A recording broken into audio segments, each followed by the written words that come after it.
Hello and welcome to RodneyABrooks.com. Today we're talking with Mitch Katz, partner with Capital Associates based in Bethesda, financial management firm. And we're going to talk about,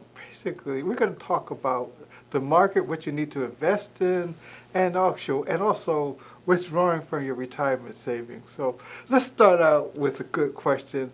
How do you start? People save all their lives, and then when it comes to starting to withdraw from the 401k or pension or IRA, they don't know what to do. So what kind of advice do you give people when it comes to time for them to start withdrawing and living on their retirement savings? Sure. That's a great question, and one of the ones we get most often, of course.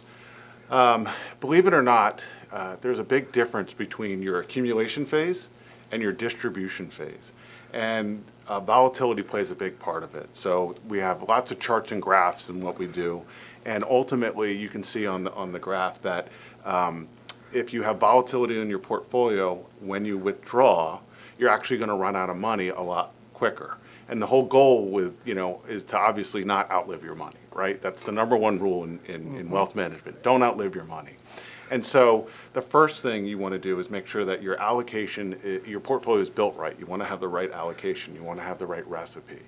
And there's a lot of different financial advisors in the United States. There's a few 100,000 of them. And you would think that you would get the same advice from everybody, but it's actually different. And so what the portfolio you had when you were actually in the accumulation phase, pre-retirement, pre-distribution, is going to be, or it should be, different than what you have when you begin to withdraw your money. So the first thing is to make sure that the portfolio is built correctly. Okay, well, there used to be a rule with the percentage of stocks versus Yes. percentage of bonds. Yeah. Okay. And that's a good talking point, and a lot of people do follow that. The actual way to figure it out, though, is the rate of return you need to fulfill your life's financial goals. So that would, before you get to what your portfolio looks like, it should be, what is the rate of return I need to produce the income that I need in retirement? Okay, so does that incorporate the 4% rule? I mean, basically the 4% rule is that to make sure you don't run out of money, to take out no more than 4% of your portfolio a year. That used to be gospel with financial planners. Yeah, so it's called the 4% rule of thumb. What Rodney's referencing is called the 4% rule of thumb. And Fidelity did a huge study over, I think, a 10-year period, and they actually got some data on this. And so there's some obvious pieces to that. If you retire, say, when you're 80, it's more than 4% because your life expectancy is a lot less. If you retire when you're 50, it's actually less than 4% because your life expectancy is much longer. Average life expectancy today in the United States is about 85 years old. If you retire at 65 or in your 60s, it's called the 4% rule of thumb, and it still holds true today, which basically says do not take more than 4% of your total portfolio in any 1 year. And if you do that, obviously the average rate of return in a portfolio is a little bit higher than that, plus the inflation, and that way you don't outlive your money. Now, in the first couple of years of retirement, that's when people generally overspend. Is that right? Yes. Oftentimes people they underestimate their expenses. They read a lot of books, there's a lot of outside information, but they just actually don't do the work to figure out what their expenses are. And so in the beginning years, sometimes they take out too much money, which leaves them less money in the later years. So it's super important to actually figure out, hey, what is the living expense? How much do I need? Is it $5,000 a month? Is it $10,000 a month? $15,000 a month? $50,000 a month? Whatever it is, we spend a lot of time working with people to figure that out. I hear very smart people often say, well, I need $18,000 a month, and I look at what they make and how much they save, and I say, how do they arrive at this number? And they say, well, I save on my 401k, I have this life insurance payment, I have college payments. I said, well, wait a second. When you're 65, 5, 10 years from now, you're not going to have this. Your term insurance is gone, that insurance premium is done. College is certainly done, let's hope anyway, unless you're in college a long, long time. And some of it you're not saving for your 401k. So that $18,000 suddenly is $9,000, which fits right into where they need to be. So it's really important to get those numbers right and accurate, and that way you prevent those early year sort of not mismanagement but overspend, which really affects you for the later years. In an up market, it doesn't hurt you as bad, but imagine you're spending an extra 20, 30, 40 grand, and the stock market happens to be down 30% at the time. You just created a major loss for yourself that you don't have years to recover from. Okay, so let's just stay on the portfolio. Let's talk about basically as you approach retirement, let's say in your 50s, what do you need to do to your retirement portfolio? What actions do you need to take? What do you need to watch out for? What do you need to be careful of? Yeah, so that's a great question. Let's start with what is wealth management. So it's advanced planning, investment management, which is the portfolio, and then relationship management. And so on advanced planning, what if I die? What if I become disabled? Going back to what I was just talking about, how much money do I need a month for my lifestyle? What is my living expense? What does this whole thing look like?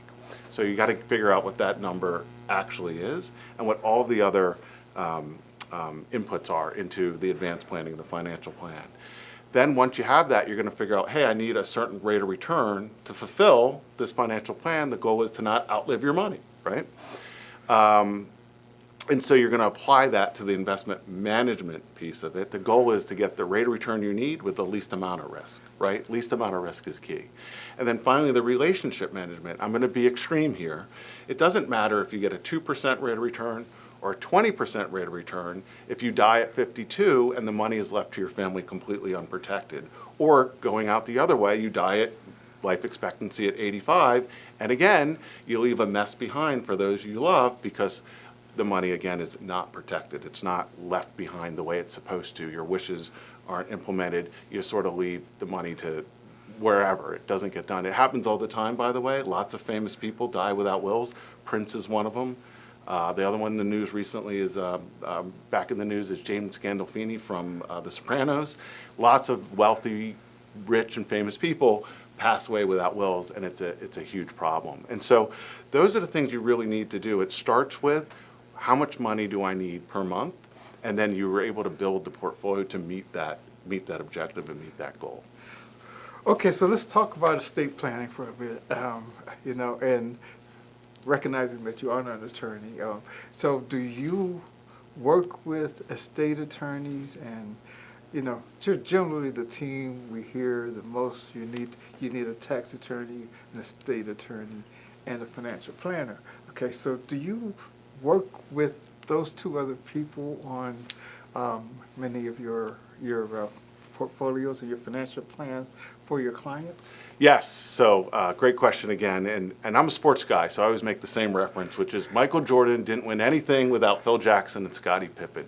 You need a great team around you, and that includes a financial advisor, a tax guy, a CPA, a tax guy or gal, and an estate planning attorney, and that's the relationship management piece I was just talking about. All three of those work in conjunction with each other. We were talking about the distribution on a 401k or an IRA. There's something called required minimum distribution. When you're 72 years old, you're required to take the money out. Doesn't matter if you take it out annually, quarterly, monthly, but you are required to take it out. And the only way you can mess it up is if by not taking it, the IRS actually fines you, and it's a pretty hefty fine. So you want to take those dollars. You're going to want to make sure that you're doing that, and you're going to want to coordinate that with whomever is doing the tax preparation work for you. And also, obviously, not related to the tax, but the estate planning attorney. You need that team in order to make sure that the whole thing works. I go back to, doesn't matter if you get a 2% rate of return or a 20% rate of return. If you're not actually doing those things and you leave a mess behind or it doesn't work or you're getting fined by the IRS or whatever it is, you're not doing a great job with it. Okay, so let's stay on that, Tom. Let's talk about the tax attorney versus financial planner, because there's one time when you guys butt heads. Okay, and that's with the Roth conversions. Okay, now because the goals are different. I mean, the tax planner is looking at if you do a Roth conversion, you have to pay the taxes now, and Right. that increases your tax liability now. You're looking at long term and saying, okay, convert to a Roth, pay the taxes now when taxes are low, and then when you start taking funds out as you get older, then you won't be hit by taxes. So, Right. So how do you guys come together? Yeah, there's a lot of controversy surrounding that, and I'm not sure there's been a solve yet. You know, the age-old question, as it is with Social Security, is what day am I going to die? And so you might take money out of a 401k, an IRA, or really an IRA now, and convert it to a Roth, and you're paying a huge tax bill, and you die the next day, you lost.